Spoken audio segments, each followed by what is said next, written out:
और एक नेपाली नागरिक को कायरतापूर्ण मौत के घाट उतार दिया गया। मुंबई के 26 नवंबर 2008 के हमलों के बाद यह भारत में हुई किसी आतंकवादी हमले में मारे गए आम नागरिकों की संख्या की दृष्टि से सबसे गंभीर घटना है। पहलगाम का हमला अत्यधिक बर्बरतापूर्ण था, जिसमें वहां मौजूद लोगों को करीब से और उनके परिवारों के सामने सिर पर गोली मारी गई। हत्या के इस तरीके से परिवार के सदस्यों को जानबूझकर आघात पहुंचाया गया। साथ ही उन्हें यह नसीहत भी दी गई कि वे वापस जाकर इस संदेश को पहुंचा दें। यह हमला स्पष्ट रूप से जम्मू और कश्मीर में बहाल हो रही सामान्य स्थिति को बाधित करने के उद्देश्य से किया गया था।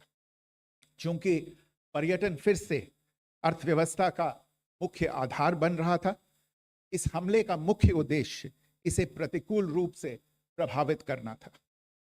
पिछले वर्ष आप सभी जानते हैं 2.25 करोड़ से अधिक पर्यटक कश्मीर आए थे। इस हमले का मुख्य उद्देश्य इसलिए संभवतः यह था कि इस संघ राज्य क्षेत्र में विकास और प्रगति को नुकसान पहुंचाकर इसे पिछड़ा बनाए रखा जाए और पाकिस्तान से लगातार होने वाले सीमा पार आतंकवाद के लिए उपजाऊ जमीन बनाने में सहायता की जाए। हमले का यह तरीका जम्मू और कश्मीर और शेष राष्ट्र दोनों में सांप्रदायिक दंगे भड़काने के उद्देश्य से भी प्रेरित था। इसका श्रेय सरकार और भारत के सभी नागरिकों को दिया जाना चाहिए कि इन प्रयासों को विफल कर दिया गया। एक समूह ने खुद को रेजिस्टेंस फ्रंट टीआरएफ कहते हुए इस हमले की जिम्मेदारी ली है। यह समूह संयुक्त राष्ट्र द्वारा प्रतिबंधित पाकिस्तानी आतंकवादी समूह लश्कर-ए-तैयबा से जुड़ा हुआ है। यह उल्लेखनीय है कि भारत ने मई और नवंबर 2024 में संयुक्त राष्ट्र की 1267 कमेटी की सैंक्शंस मॉनिटरिंग टीम को अर्धवार्षिक रिपोर्ट प्रस्तुत की थी, जिसमें टीआरएफ के बारे में साफ इनपुट दिए गए थे। इससे पाकिस्तान स्थित आतंकवादी समूहों के लिए कवर के रूप में टीआरएफ की भूमिका सामने आई थी। इससे पहले भी दिसंबर 2023 में भारत ने इस टीम को लश्कर-ए-तैयबा और जैश-ए-मोहम्मद के बारे में सूचित किया था, जो टीआरएफ जैसे छोटे आतंकवादी समूहों के माध्यम से अपनी गतिविधियों को संचालित कर रहे हैं। इस संबंध में 25 अप्रैल को यूएन सिक्योरिटी काउंसिल प्रेस वक्तव्य में टीआरएफ के संदर्भ को हटाने के लिए पाकिस्तान के दबाव पर भी ध्यान दिया जाना चाहिए। पहलगाम आतंकवादी हमले की जांच से पाकिस्तान के साथ आतंकवादियों के संपर्क उजागर हुए हैं। रेजिस्टेंस फ्रंट द्वारा किए गए दावे और लश्कर-ए-तैयबा से ज्ञात सोशल मीडिया हैंडल द्वारा इसको रीपोस्ट किया जाना इसकी पुष्टि करता है। चश्मदीद गवाहों और विभिन्न जांच एजेंसियों को उपलब्ध अन्य सूचनाओं के आधार पर हमलावरों की पहचान भी हुई है। हमारी इंटेलिजेंस ने इस टीम के योजनाकारों और उनके समर्थकों की जानकारी जुटाई है।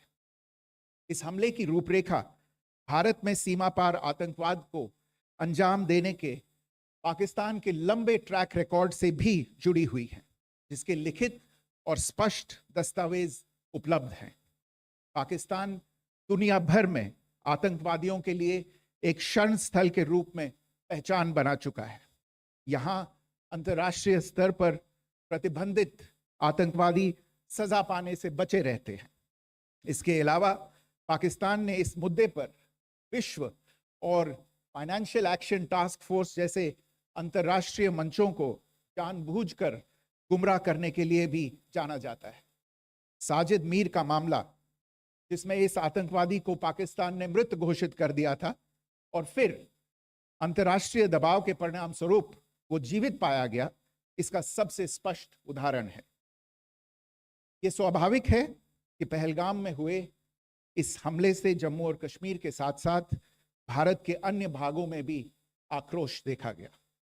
हमलों के बाद भारत सरकार ने स्वाभाविक रूप से पाकिस्तान के साथ संबंधों को लेकर कुछ कदम उठाए। आप सभी उन निर्णयों से अवगत हैं जिसकी घोषणा 23 अप्रैल को की गई थी। तथापि ये आवश्यक समझा गया कि 22 अप्रैल के हमले के अपराधियों और उनके योजनाकारों को न्याय के कटघरे में लाया जाए। हमलों के एक पखवाड़े के बाद भी पाकिस्तान द्वारा अपने क्षेत्र या अपने नियंत्रण वाले क्षेत्रों में आतंकवादियों की इंफ्रास्ट्रक्चर के विरुद्ध कार्यवाही करने के लिए कोई स्पष्ट कदम नहीं उठाया गया है। उल्टे वो इनकार करने और आरोप लगाने में ही लिप्त रहा है।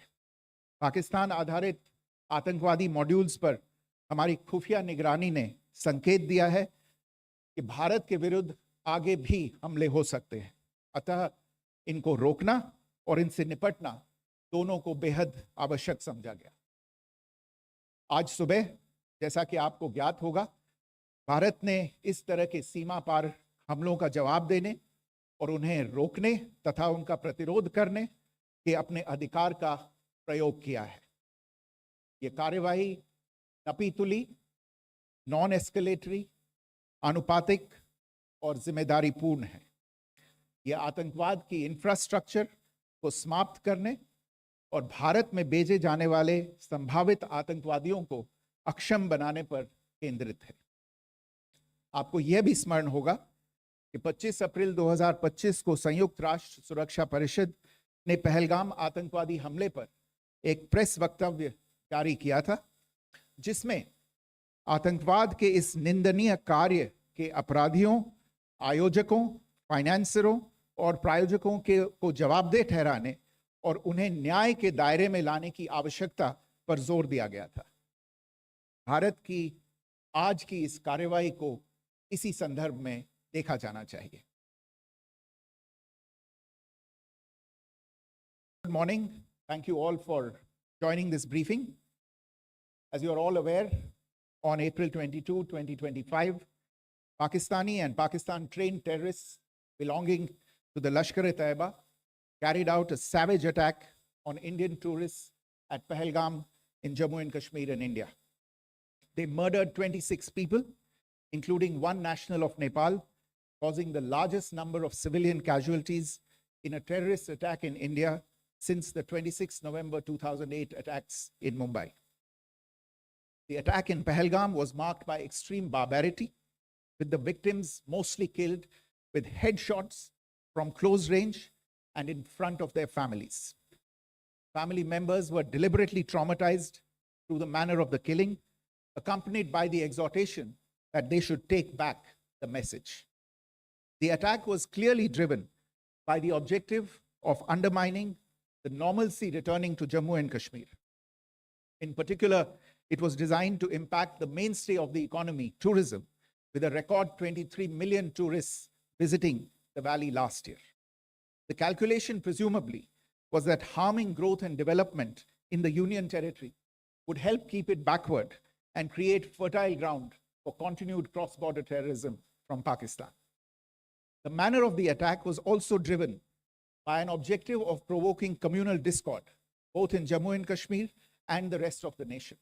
It is to the credit of the government and the people of India that these designs were foiled. A group calling itself the Resistance Front has claimed responsibility for the attack. This group is a front for the UN-proscribed Pakistani terrorist group Lashkar-e-Taiba. It is notable that India had given inputs about the TRF in the half-yearly report to the monitoring team of the UN's 1267 Sanctions Committee in May and November 2024, bringing out its role as a cover for Pakistan-based terrorist groups. Earlier too, in December 2023, India had informed the monitoring team about Lashkar and Jaish-e-Mohammed operating through small terror groups such as the TRF.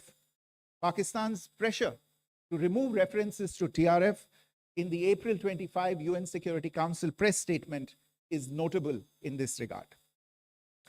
Investigations into the Pahalgam terror attack have brought out the communication notes of terrorists in and to Pakistan. The claims made by the Resistance Front and their reposting by known social media handles of the Lashkar-e-Taiba speak for themselves. Identification of the attackers based on eyewitness accounts, as well as other information available to law enforcement agencies, has also progressed. Our intelligence has developed an accurate picture of the planners and backers of this team. The features of this attack also tie in with Pakistan's long track record of perpetrating cross-border terrorism in India, which is well documented and beyond question.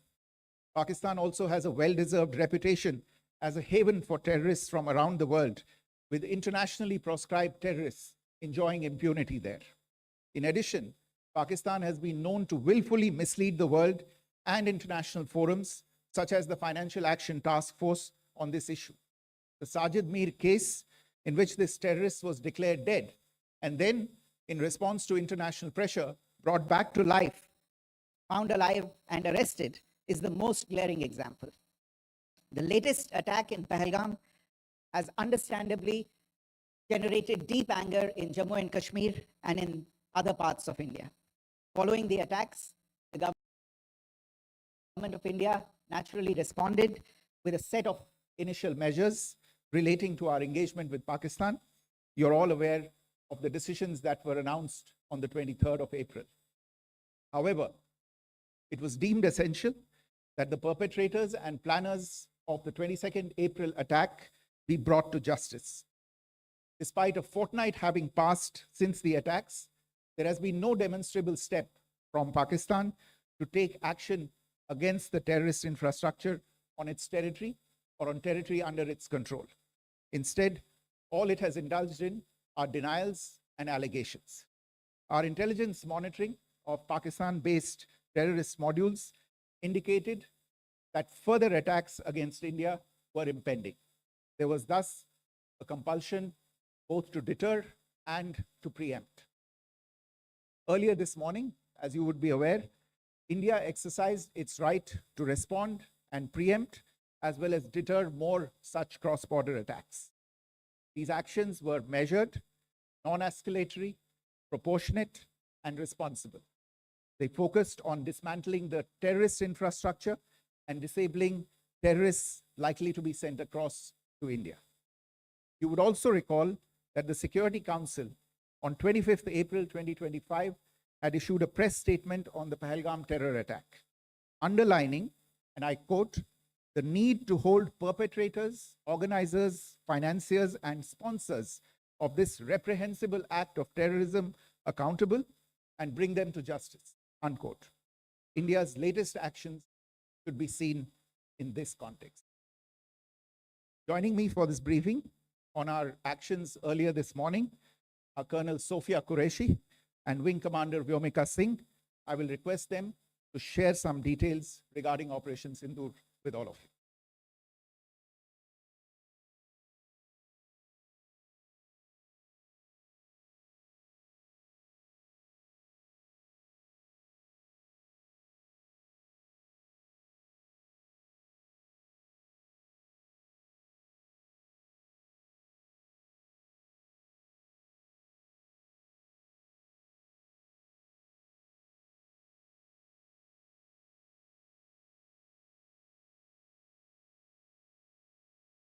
बात देवियों और सज्जनों, मैं colonel Sophia Qureshi और मेरे साथ wing commander Vyomika Singh आज आपको 6 से 7 मई 2025 की रात 1:05 से 1:30 बजे के बीच भारतीय सशस्त्र बलों द्वारा अंजाम दिए गए ऑपरेशन सिंदूर के बारे में जानकारी देंगे। ऑपरेशन सिंदूर 22 अप्रैल को पहलगाम में हुए विभत्स आतंकवादी हमले के शिकार मासूम नागरिकों व उनके परिवारों को न्याय देने के लिए लॉन्च किया गया था। इस कार्रवाई में 9 टेररिस्ट कैंप्स को टारगेट किया गया और पूरी तरह से इसे बर्बाद किया गया। पाकिस्तान में पिछले 3 दशकों से टेरर इंफ्रास्ट्रक्चर का निर्माण हो रहा है। इसमें recruitment, indoctrination centres, training areas व लॉन्च पैड शामिल थे, जो पाकिस्तान और पाक अधिकृत जम्मू कश्मीर POJK दोनों में फैले हैं। Operation Sindoor was launched by Indian Armed Forces to deliver justice to the victims of Pahalgam terror attack and their families. 9 terrorist camps were targeted and successfully destroyed. Over the last 3 decades, Pakistan has systematically built terror infrastructure. It is a complex web of recruitment and indoctrination centers, training areas for initial and refresher courses, and launch pads for handlers. These camps are located both in Pakistan as well as Pakistan occupied Jammu and Kashmir areas. Some of the well-known training camps are located, as you can see on the screen. They are distributed from Savai Nala in the north, counting to approximately 21, ending at Bhagalpur to the south. इन लक्ष्यों का चयन विश्वसनीय intelligence सूचनाओं के आधार पर हुआ ताकि आतंक गतिविधियों की रीढ़ तोड़ी जा सके और यह खास ध्यान दिया गया कि निर्दोष नागरिकों और सिविलियन इंस्टॉलेशन को नुकसान ना पहुंचे. Selection of these targets for Operation Sindoor was based on credible intelligence inputs and role of these facilities in perpetrating the terror activities. The locations were so selected to avoid damage to civilian infrastructures and loss of any civilian lives. This was done with due diligence, and the camps selected for targeting and their engagement will now be shown to you one by one. POJK ये targets मैं आपको बताना चाहूँगी. सबसे पहले सवाई नाला camp Muzaffarabad, जो कि POJK के लाइन ऑफ कंट्रोल से 30 किलोमीटर दूर है. यह एक लश्कर तोयबा का ट्रेनिंग सेंटर था. 20 अक्टूबर 2024 सोनमर्ग, 24 अक्टूबर 24 गुलमर्ग, 22 अप्रैल 2025 पहलगाम. इन हमलों के आतंकियों ने यहीं से प्रशिक्षण लिया था. सैयदना बिलाल कैंप जफराबाद, यह एक जैश मोहम्मद का स्टेजिंग एरिया है. यह हथियार, विस्फोटक और जंगल सर्वाइवल ट्रेनिंग का केंद्र भी था. गुलपुर कैंप कोटली, यह LOC से 30 किलोमीटर दूर था. लश्कर तोयबा का बेस था जो रजौरी पुंछ में सक्रिय था. 20 अप्रैल 2023 को पुंछ में और 9 जून 2024 को तीर्थ यात्रियों के बस हमले में यहीं से आतंकी को ट्रेन किया गया था.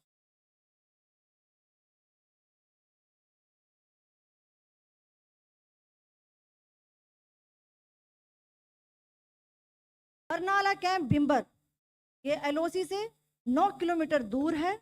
यहाँ पर हथियार, हैंडलिंग, IED व जंगल सर्वाइवल का प्रशिक्षण केंद्र था. अब्बास कैंप कोटली,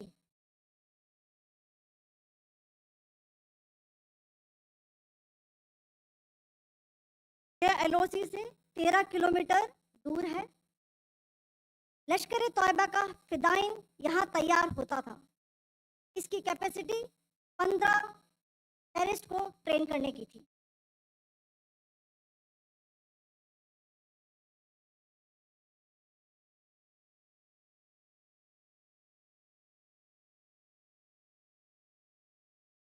मैं पाकिस्तान के अंदर के टारगेट से अवगत कराना चाहूंगी.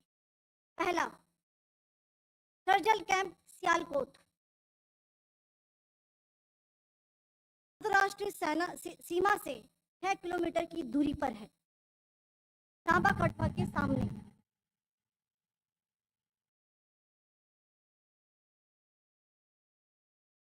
मार्च 2025 में जम्मू एंड कश्मीर पुलिस के 4 जवानों को जो हत्या की गई थी, उन आतंकवादियों को इसी जगह पर ट्रेन किया गया था. दूसरा, महमूना जाया कैंप सियालकोट, यह 18 से 12 किलोमीटर IB से दूर था. हिजबुल मुजाहिदीन का बहुत बड़ा कैंप था.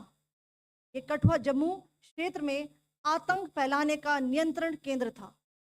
पठानकोट एयरफोर्स बेस पर किया गया हमला भी इसी कैंप से प्लान और डायरेक्ट किया गया था. मरकज ताइबा मुरीद के, यह IB से 18 से 25 किलोमीटर दूरी पर है। 2008 के मुंबई हमले के आतंकी भी यहीं से प्रशिक्षित हुए थे।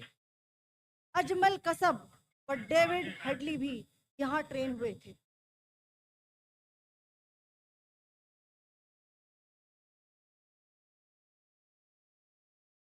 आगे दूसरा आया।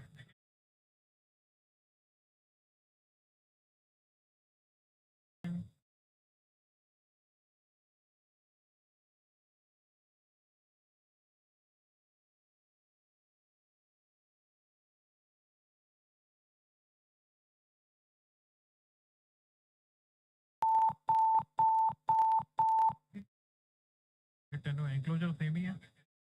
Just hit the target.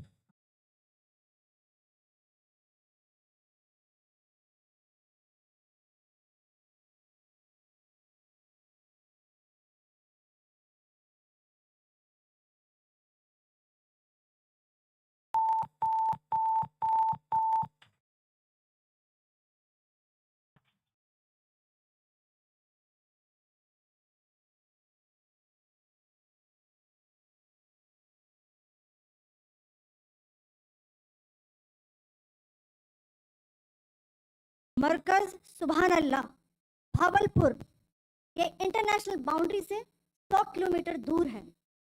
Jaish ए मोहम्मद का मुख्यालय था। यहाँ पर रिक्रूटमेंट, ट्रेनिंग व इंडॉक्ट्रिनेशन का केंद्र भी था। शीर्ष आतंकी अक्सर यहाँ आते थे। मैं आप सबको बताना चाहती हूँ कि किसी भी सैन्य ठिकाने का निशाना नहीं बनाया गया और अभी तक किसी तरह की नागरिक क्षति की रिपोर्ट नहीं है। धन्यवाद। जय Hind. Strike on the terror camps were undertaken through precision capability, as shown to you. A niche technology weapons with careful selection of warheads was ensured so that there will be no collateral damage. The point of impact in each of the target was a specific building or a group of buildings. All the targets were neutralized with clinical efficiency, and the results reiterate the professionalism of the Indian Armed Forces in the planning and execution of their operations. No military establishments were targeted. India has demonstrated considerable restraint in its response. However, it must be said that the Indian Armed Forces are fully prepared to respond to Pakistani misadventures, if any, that will escalate the situation. Jai Hind, and thank you very much. Gentlemen, friends in the media, I ask your indulgence today in view of the fact that this is still an evolving situation. We will therefore not be able to take questions and answers today, but we will come back for more updates and more briefings shortly. Thank you all very much for joining us this morning. Thank you.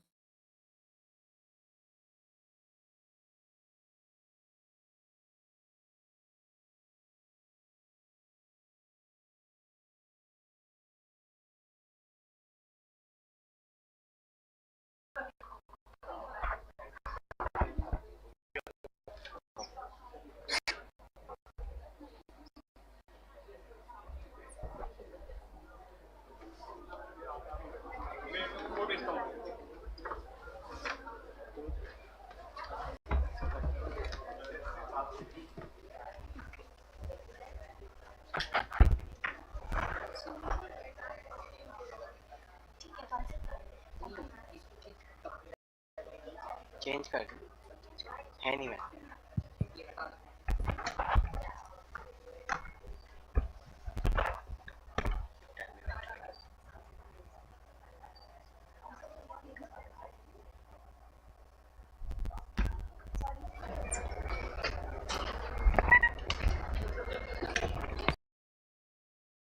Good evening, everyone. We are here assembled for some insights and announcements regarding Waves Bazaar. We have with us Shri Pritul Kumar, who is GS Broadcasting, Ministry of Information and Broadcasting, and he'll take the session forward and share the insights about the Waves Bazaar. Thanks, sir. So good evening, everyone, and we come to the scheduled ending of the Waves Bazaar, which has been a really happening event, more than we even expected. And we've had more than 3,000 meetups in this small 2.5 days of scheduling. And the kind of business opportunities which we feel, which we talked about yesterday, that they have come up to a level of 250 crores. And today, the kind of estimates which we feel that are going to come out in due course of time is more than 800 crores. So what a great moment to witness the testament of how this Waves Bazaar as a concept has worked so phenomenally well. So this all began with the idea. We used to successfully organize the film market called the Film Bazaar alongside of IFI, but that was limited to films most of the times. And in the last edition, which we had in November 24, we added web series, and therein we realized that how much is the potential of other media and entertainment segments being added to this. And there came the visualization from our Honorable Prime Minister that we need to have a place, a conference like this, a summit like this, wherein all the media and entertainment industry, be it any segment from storytelling in form of films, in form of advertisement, in form of news, so everything, because it is connected by storytelling, should come under one roof, which is not there in anywhere in the world. And following his guidelines, this Waves Bazaar as a concept was initially created in January this year on 27th. It was this Waves Bazaar, an online portal, was inaugurated by our Honorable Minister on the 27th of January, and it not just included films, TV series, but 10 media and entertainment different segments in the Waves Bazaar. And it was overwhelming to see that this online portal, in its short 4 months of existence, has brought about more than 8,000 buyers, more than 4,000 sellers registering onto the platform, and more than 1,500 projects actually surfable like a commodity, like a content piece to be seen by the buyers on the portal with their details. And I'm happy to share even this, that we have been able to generate more than 1 lakh requests between the buyers and sellers to connect with each other. So that shows that this online platform of Waves Bazaar has been really accepted and adopted, and maybe it was very much required for this industry. So with that, we also wanted that there with the Wave Summit, we need to have something which is in the same format of online Waves Bazaar. It has to be a physical Waves Bazaar, because we all understand in this media and entertainment industry, meeting physically, exchanging ideas, exchanging vibes is so much important. And that is how, with the help of Vicky, we were able to organize this one-on-one buyers and sellers meet, and which was sort of scheduled online. The registrations were done online, the meeting schedules and acceptance were done online, and we also placed the meetings like that. But oh my God, what an overwhelming response. Again, more than 3,000 scheduled meetings, but I'm sure more than 10,000 other meetings have also taken place all along the place.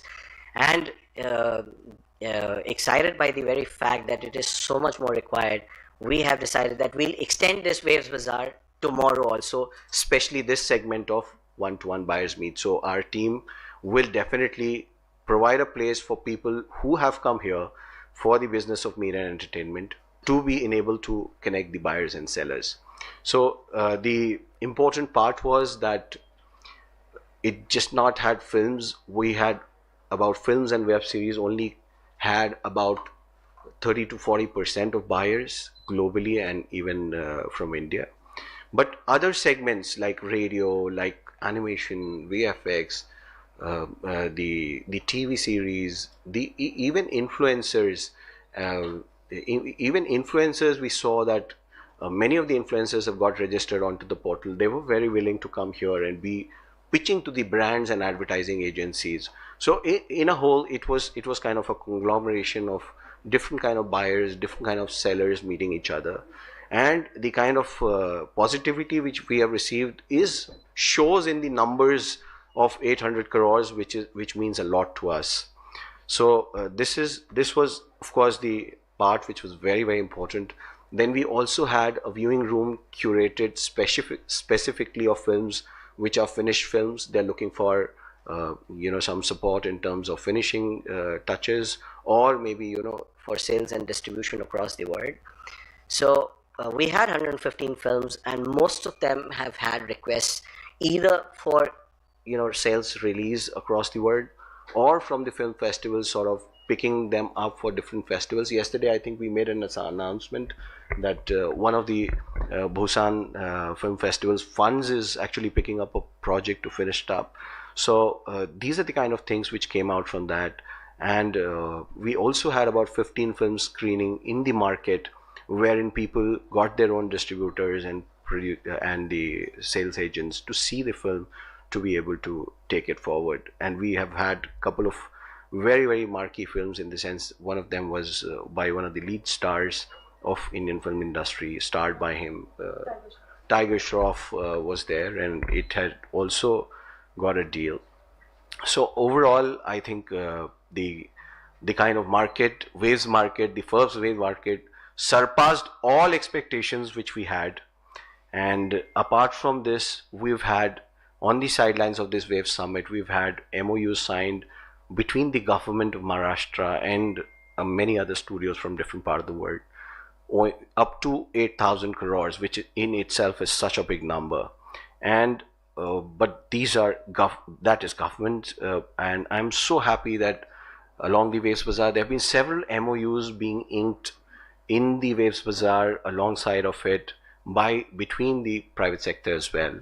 So even today we will present to you 2 MOUs which are getting signed, 2 or 3 MOUs which are getting signed between Prime Video and CJENM collaboration. Then there is an Indo-UK production, Devi Chaudhrani, they are here. And then there is a feature film, Violated, by Miss Dimple Duggar. So that also will have a UK producer on board. So we will do those announcements later. So this is mostly from my side. Any questions, I definitely want to answer them.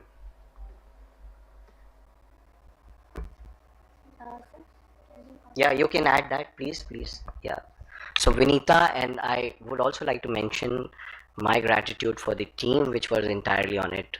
And Vinita and Srirag led the team from the government side, but from the industry side, Pankaj, Leena madam, and all her team were so very much in it that we did not even differentiate what is, is there any difference between government and association? So it was a wonderful team, and I think they are the ones in the background who made sure that the experience is seamless in the bazaar. We've had some feedbacks. We will definitely incorporate them in the next Film Bazaar and the next Waves Bazaar.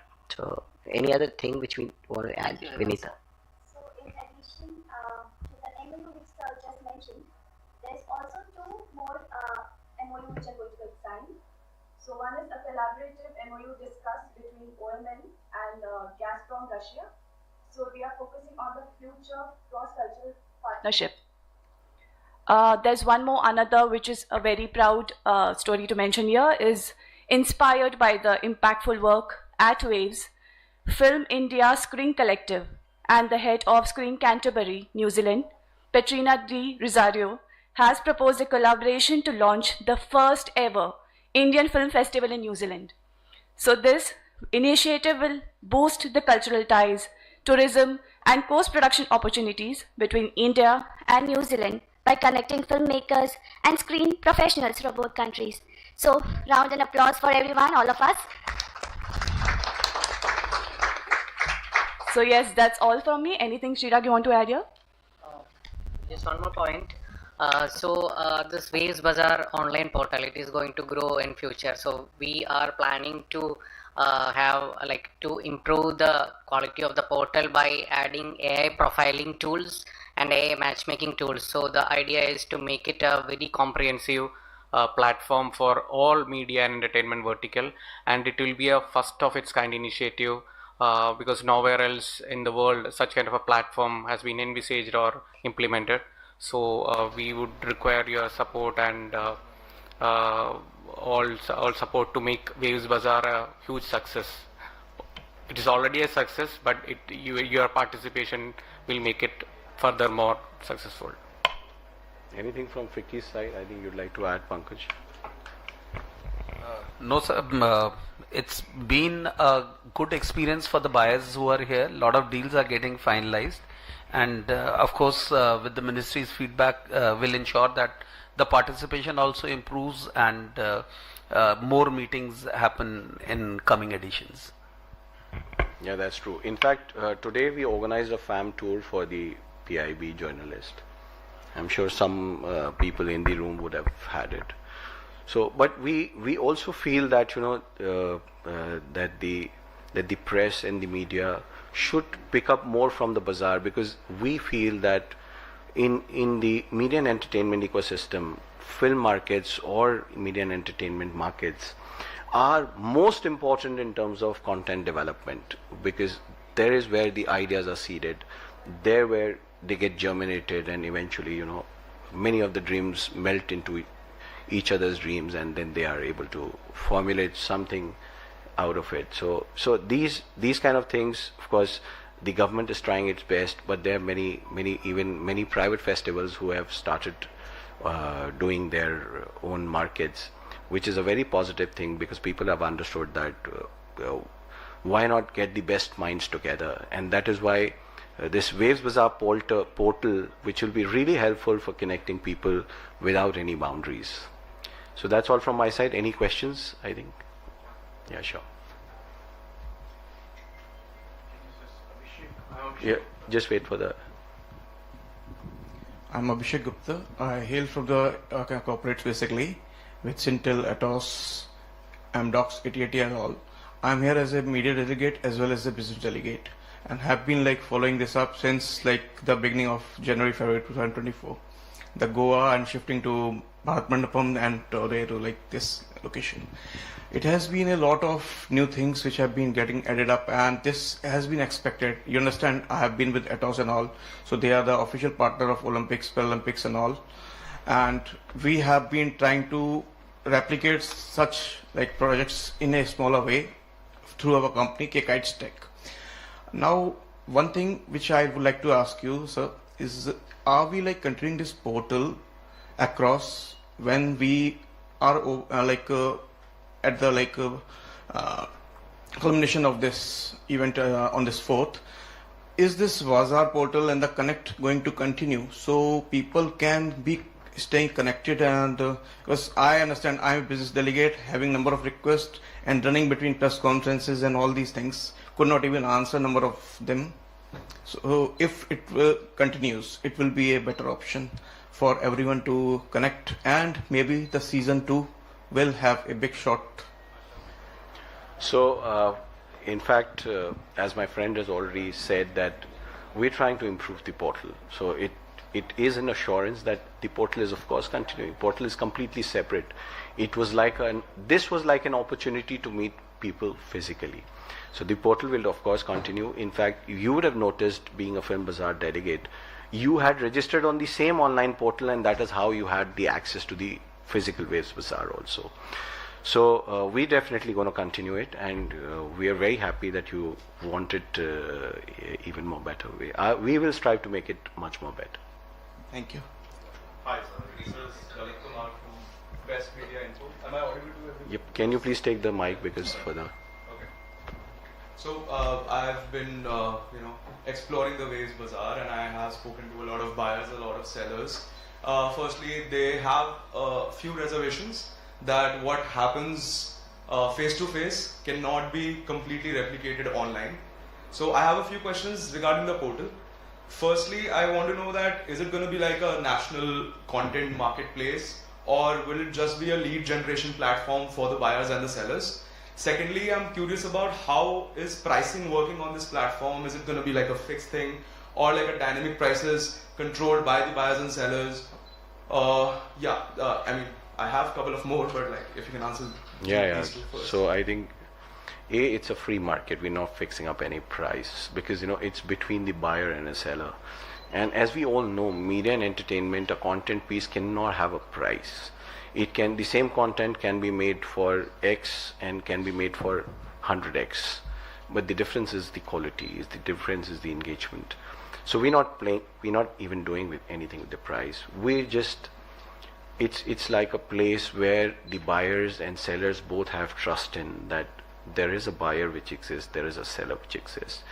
And their mutual collaboration and cooperation is important for engaging on this portal. So we go up to the extent of hand-holding to the buyer that this is first to the seller that you are able to put up your content in a way that there is no IP issue involved.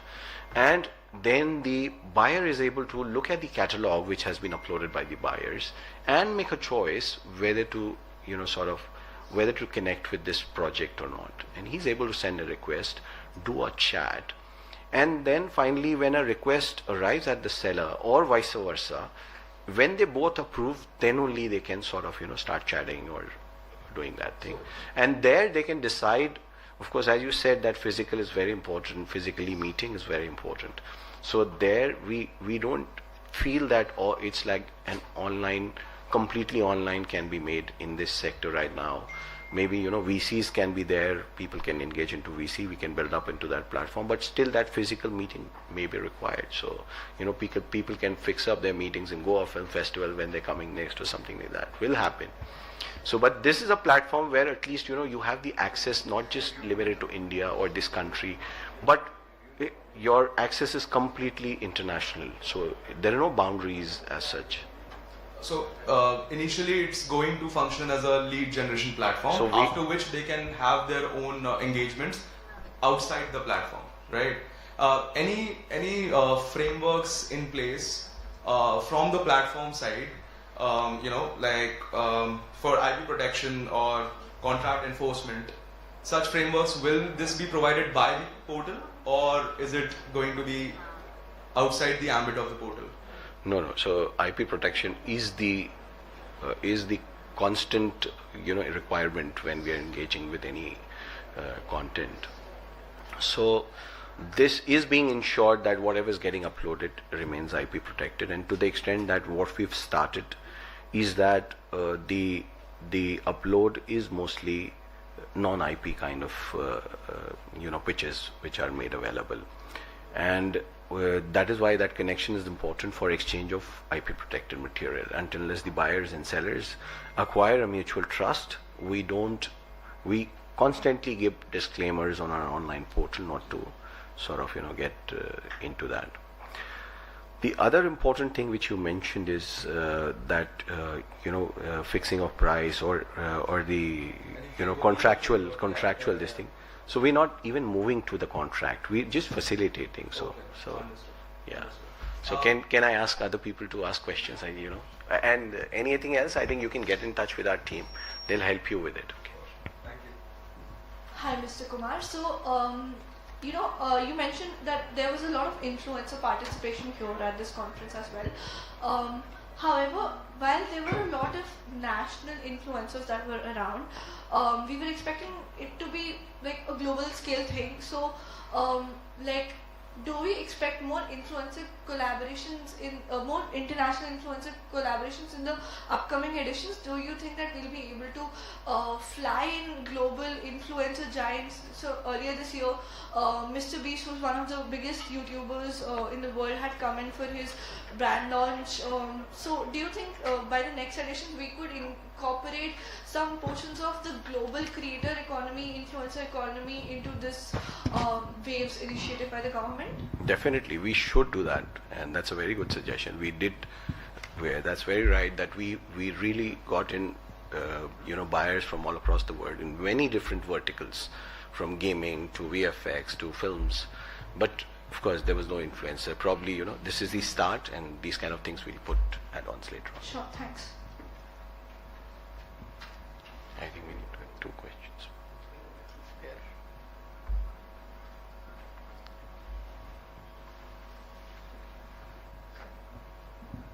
Thank you. I'll just stand so you can see me. First of all, can I congratulate the Ministry for putting on an amazing event. My name is Mansoor, I'm from London, obviously. You could probably tell by my accent. I'm part of the City of London Corporation, but I'm also here in my capacity as a film producer. The point or question really is, majority of the bigger studios or film producers, they have most of the itinerary plans, sales, etc. set. So I think it's a very important opportunity for independent filmmakers. And the point I want to highlight is there is the UK Indo production, which I think is a very good opportunity for the UK tax incentives, which is world renowned, and the recently launched India tax incentive. Do you think there's any other things you can do, so in terms of the questions asked earlier on, to pinpoint those projects that are looking for, that potentially work within the UK Indo framework for the tax rebate, and a way to promote those so you get more pull from and notification from UK producers? Thank you. So we do have, while we are sort of, we are asking the sellers to put up their projects, we do ask them, what are you looking for? So in that, one of the boxes on which they can tick is co-productions. So, and when a buyer is sort of looking at the catalog, he can see, I want to see the projects which are open for co-production. So therein, we also mention countries. But yes, of course, what you mentioned is completely different in the sense that the co-production incentives which both the countries offer, and between India and UK, there is something. Of course, there are 16 other countries apart from UK with which India has the co-production agreements. So all of them are separate. All the countries mutually they offer something. But for that, we have a portal called the India Cine Hub, which sort of facilitates the co-productions, their approvals, their incentives completely online. And apart from that, even the filming and film production clearances which are required, they're completely online. We've also built a repository of filming resources, from locations to equipments to people to directors to DOPs, everything mapped there through our state government, state agencies, A. B, also asking people to crowdsource them and put up on that, and all of that is GIS mapped. So as a foreign film producer, I really invite you to go on that portal and experience what all is your requirement. You have incentives calculator on one hand, which tells you what kind of cost estimates you can work on for making a film. But B, you can also see whether which part of the country is best suited in the sense of locations, in the sense of resources. So that becomes really, really easy, and it's because it's a little separate project. It's actually two people getting together from different countries is one thing, but then eventually deciding on production. So that is where it helps in. I hope it answers. Hi, Valerie from Hindu Business Line. Can you share a little more color on the Indian Film Festival that you mentioned for New Zealand? New Zealand? Would you like to come over and explain a few things? Since this is your page. So is it after this, right? So I think I'll just finish, and then we will have them on the stage, and then they can do it. If any more questions are there from the Film Bazaar, we can take a last question, or otherwise we can invite the... Sir, aapne 4 puch liye, sir. Give somebody a chance who's not asked a question. Yeah.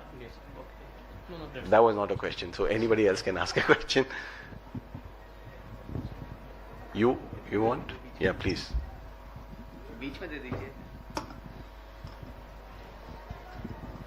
Like I already said that there have been businesses and companies like Atos and all are doing good work, and they are doing it at a very higher scale. And if we want to replicate such things, and we have been doing such since like 2017, we understand there is a lot of requirement in terms of technology and its imports. Now, if Waves could also focus in its next season on technology part, with coding and all being incorporated for background and all things, like companies like VMix, BMD and all are doing wonderful things and incorporating new technologies and codings and all. I've been a coding guy and into that stuff. So if such things can be incorporated, there is a lot of potential in the education, sports and all sector. The educational world, the universities, UGCs I've worked with, I've headed the Sharda group and all. So we have been organizing things, and they have co-curricular, sports, education, number of things, which is a potential, and into media entertainment, a lot of content generation, a potential.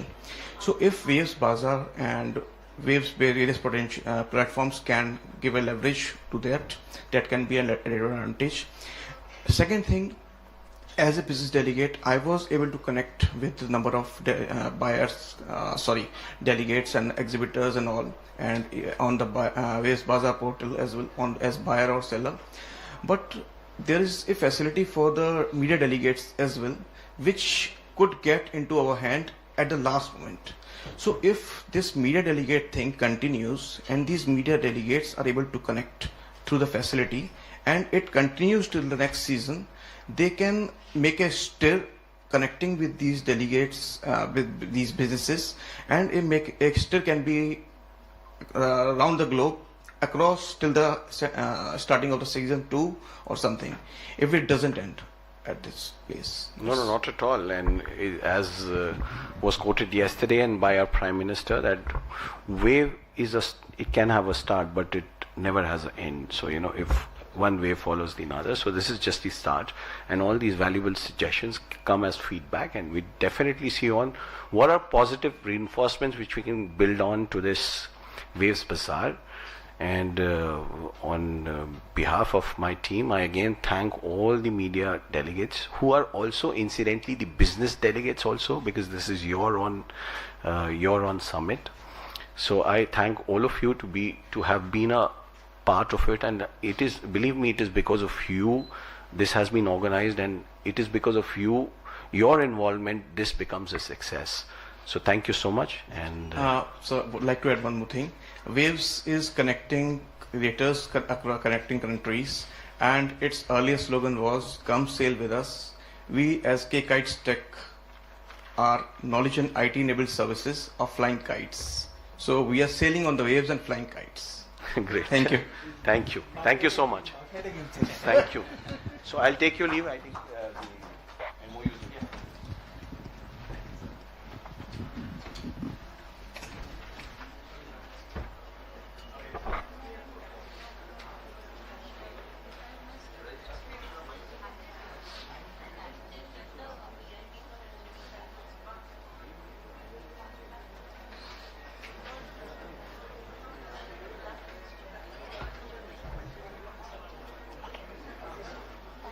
You can catch him right now, otherwise he will.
I think before we dive deep into the topic, a little bit of context setting would be in place.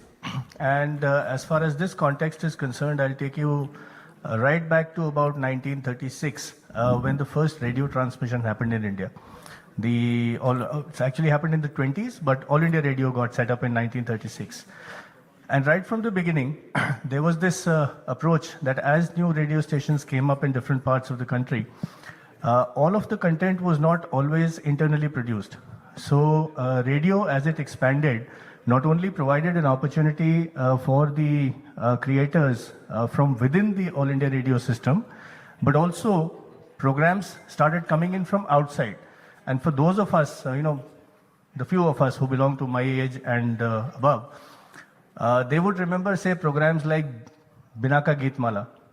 It was not an internal program, it came from outside. You had Bonvita Quiz Contest, which later went on to television as well.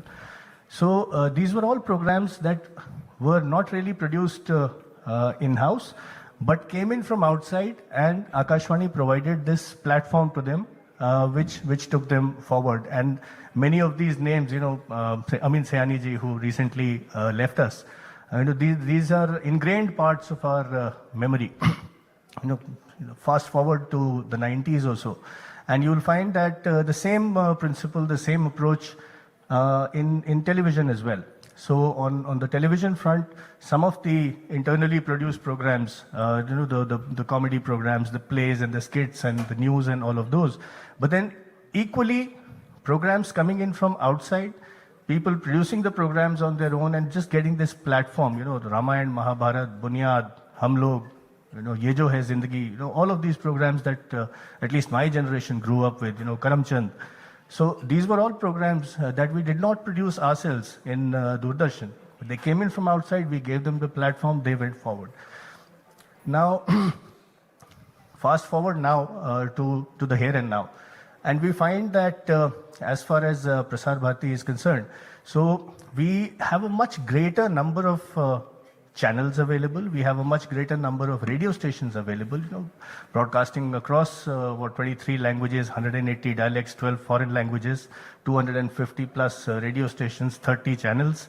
Now, they still provide a very large number of platforms to the creators in India to bring in their programs. But then there is still a limitation on linear, and that is that only one program can go at a time. So you can only watch one program on one channel at one point of time. So for instance, if my friend here wants to watch the news and I want to watch, a comedy show or whatever, then only one of us can watch it. But then we also have